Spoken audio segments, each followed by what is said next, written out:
అప్పుడు బండారు శ్రావణి మాట్లాడాలని కోరుకుంటూ తర్వాత ఆవిడని అందరూ ఫాలో అవ్వాలని కోరుకుంటున్నాను.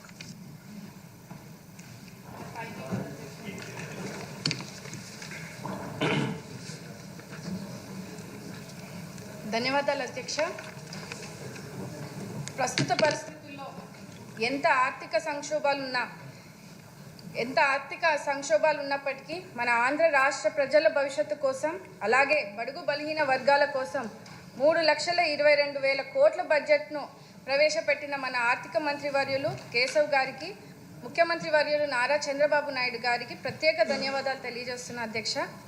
ఆనాడు మన తెలుగుదేశం వ్యవస్థాపకులు శ్రీ నందమూరి తారక రామారావు గారు రాయలసీమ కరువు ప్రాంతమని, రైతులు కన్నీరు తుడ్చడానికి, ఎండిపోయిన గొంతు తడపడానికి నీరు అందించడం ఒకటే మార్గమని ఎన్నో ఇరిగేషన్ ప్రాజెక్టులను మొదలుపెట్టారు అధ్యక్ష.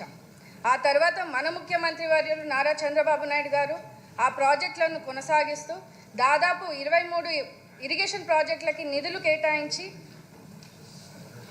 కేటాయించి ముందుకు నడిపించారు అధ్యక్ష. అయితే గత ప్రభుత్వం రాయలసీమ ఇరిగేషన్ ప్రాజెక్టులను పూర్తిగా నిర్లక్ష్యం చేసింది అధ్యక్ష. గత ప్రభుత్వం వాళ్ళ ఖజానా నింపుకునేందుకు విధంగా బడ్జెట్ను ఉంటే, మన కూటమి ప్రభుత్వం రాష్ట్ర ప్రజలను అన్ని విధాలుగా ఆదుకునే విధంగా బడ్జెట్ను పెట్టారు అధ్యక్ష. రాయలసీమలోని మా సింగనమల నియోజకవర్గంలో ప్రధానంగా ఉండే సమస్య సాగునీరు మరియు త్రాగునీరు సమస్య అధ్యక్ష. వర్షాలు లేక నియోజకవర్గంలోని 6 మండలాల్లో 3 మండలాలు కరువు మండలాలుగా ప్రకటించడం జరిగింది అధ్యక్ష. మా సింగనమల నియోజకవర్గానికి life line mid Pennar reservoir అధ్యక్ష. ఈ మిడ్ పెన్నార్ డ్యామ్ 5.20 టీఎంసీల సామర్థ్యం కలిగి ఉన్న కూడా గత వైసీపీ ప్రభుత్వం వైఫల్యం వల్ల తగిన సాగునీరు రైతులకు, త్రాగునీరు ప్రజలకు అందించలేకపోవడం జరిగింది అధ్యక్ష. ఇందులో 2 కాలువలు mid Pennar south canal, mid Pennar north కెనాల్గా ఉన్నాయి అధ్యక్ష. గత 5 సంవత్సరాలుగా వైఎస్ఆర్సీపీ అరాచక ప్రభుత్వం పట్టించుకోకపోవడం వలన ఈ క్రెస్ట్ గేట్స్, స్క్రూస్, అలాగే వైర్ రోప్స్ ఇలా ఎన్నో విధంగా కనీసం మెయింటెనెన్స్ కూడా చేయకపోవడం వలన అవి పూర్తిగా తుప్పు పట్టిపోయి పనికి రాకుండా అయిపోయాయి అధ్యక్ష.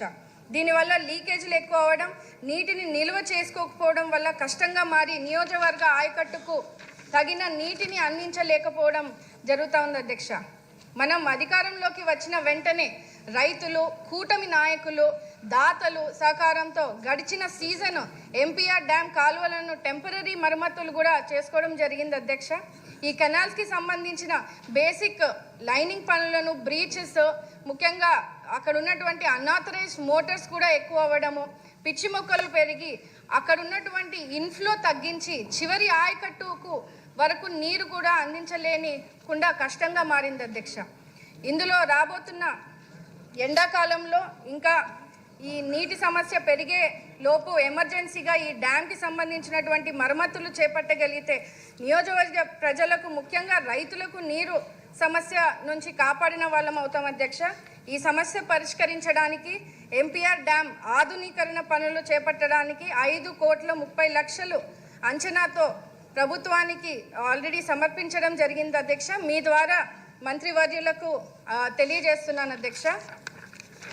అదేవిధంగా నియోజకవర్గంలోని పుట్లూరు, యలనూరు మండలాలకు సంబంధించినటువంటి గండికోట, పుట్లూరు వయా సుబ్బరాయన్ సాగర్ ఎత్తిపోతల పథకం ఫైనాన్స్ క్లియరెన్స్లో ఉంది అధ్యక్ష. దాదాపు దానివల్ల 35,000 ఎకరాలు భూమిని సాగు చేసుకునే అవకాశం ఉంది అధ్యక్ష. ప్రస్తుతము నియోజకవర్గం అంతా 64,000 ఎకరాలు మొత్తం స్థానిక ఆయకట్టులో కేవలం 50% మాత్రమే ఏటా సాగు చేసుకోబడుతూ ఉంది అధ్యక్ష. MPR dam, MP south canal యొక్క ఆధునీకరణ పనులు చేపట్టగలిగితే సాగు చేయబడిన స్థానిక ఆయకట్టుకు నీరు సరఫరాను పెంచే విధంగా, భూగర్భ జలాల స్థాయిని పెంచే విధంగా, అదేవిధంగా సింగనమల నియోజకవర్గంలో తాగునీటి కొరతను తగ్గించే విధంగా కూడా రైతులను ఆదుకునే విధంగా కూడా ఉంటుంది అధ్యక్ష. నియోజకవర్గంలో మన తెలుగుదేశం గవర్నమెంట్లో ఉన్నప్పుడు శాంక్షన్ అయినటువంటి బైపాస్ కెనాల్ వర్క్స్ని కూడా గత ప్రభుత్వం వైఎస్ఆర్సీపీ ప్రభుత్వం వచ్చిన తర్వాత పూర్తిగా పనులను ఆపేయడం జరిగింది అధ్యక్ష. ఇప్పుడు ఆ పనులను కూడా ఈ 5 సంవత్సరాల్లో ఎక్కడా కూడా ముందు తీసుకుపోవడం వల్ల అక్కడ రైతులు ఎంతో ఇబ్బంది పడే పరిస్థితిని మన లోకేష్ అన్న గారు యువగలం పాదయాత్ర మా నియోజకవర్గంలో వచ్చినప్పుడు స్థానిక రైతులు, అక్కడ ఉన్నటువంటి ప్రజలు కూడా చాలా వివరంగా అన్న దృష్టికి కూడా తీసుకెళ్ళడం జరిగింది అధ్యక్ష. ఖచ్చితంగా ఈ పనులను కూడా ముందుకు కొనసాగించి రైతులను ఆదుకోవాలని కూడా ఈ సందర్భంగా మీ ద్వారా మంత్రివర్యులకు కూడా తెలియజేస్తున్నాను అధ్యక్ష. ముఖ్యంగా సింగనమల్ల నియోజకవర్గంలో అతిపెద్ద చెరువు అనంతపురంలోని అతిపెద్ద చెరువు అధ్యక్ష సింగనమల్ల చెరువు. దాన్ని శ్రీ రంగరాజని చెరువు అని కూడా అంటారు అధ్యక్ష. దీని ఆయకట్టు 2,500 ఎకర్లు ఉన్నాయి అధ్యక్ష. మరియు ఇంకా పూడిక తీతలు చేసినచో ఆ కాలువలు కూడా పునరుద్ధరించడం వల్ల అదనంగా ఇంకా 1,500 ఎకరాలు అందుబాటులోకి రాగలవు అధ్యక్ష. సింగనమల్లలో చెరువులను నింపడానికి 1 టీఎంసీ నీళ్లు కేటాయించినప్పటికీ ఇప్పటి వరకు ఆ చెరువులకు ఎక్కడా కూడా తూములను, కాలువలను కూడా తవ్వలేకుండా ఆ చెరువులు నింపలేని పరిస్థితిని గత ప్రభుత్వం చేసింది అధ్యక్ష. అదేవిధంగా కేటాయించిన 1 టీఎంసీ నీటిని కొత్తగా తూములు ఏర్పాటు చేసి కాలువలను మరమ్మతు చేసినచో అక్కడ ఉన్నటువంటి దాదాపు 15 గ్రామాల్లో ఉన్నటువంటి నీటి సమస్యను తొలగించవచ్చు అధ్యక్ష. మరి ముఖ్యంగా భూగర్భ జలాల పెంపుతో బీడు ఉన్న భూములు కూడా సాగు చేసుకునే అవకాశం ఉంటుంది అధ్యక్ష. ఉన్నటువంటి ఆయకట్టుతో పాటు అదనంగా 1,500 ఎకరాలు సాగు చేస్తారు అధ్యక్ష. నియోజకవర్గంలో ఉన్నటువంటి దాదాపు 255 చెరువులు ఉన్నాయి అధ్యక్ష. కానీ 50 చెరువులకు నీటి కేటాయింపుతో 1 టీఎంసీ అదనంగా ఇవ్వడం జరిగింది అధ్యక్ష. ఇది కూడా గత ప్రభుత్వము ఎక్కడ వేసిన గొంగలి అన్నట్టు నిలిచిపోయింది అధ్యక్ష. ఎటువంటి పనులు కూడా చేయలేక ఆ చెరువులను కూడా నింపలేని పరిస్థితుల్లో గత ప్రభుత్వం ఉండింది అధ్యక్ష.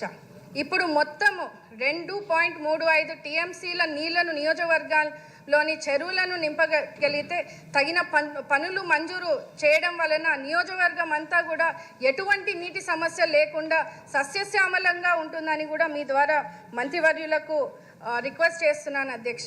నియోజకవర్గంలోని అన్ని మండలాలకు సాగునీరు మరియు త్రాగునీరు మనము అందించగలిగిన వాళ్ళం అవుతాం అధ్యక్ష.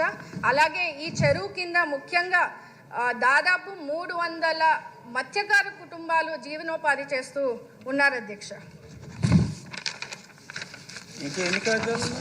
అయిపోయింది సార్.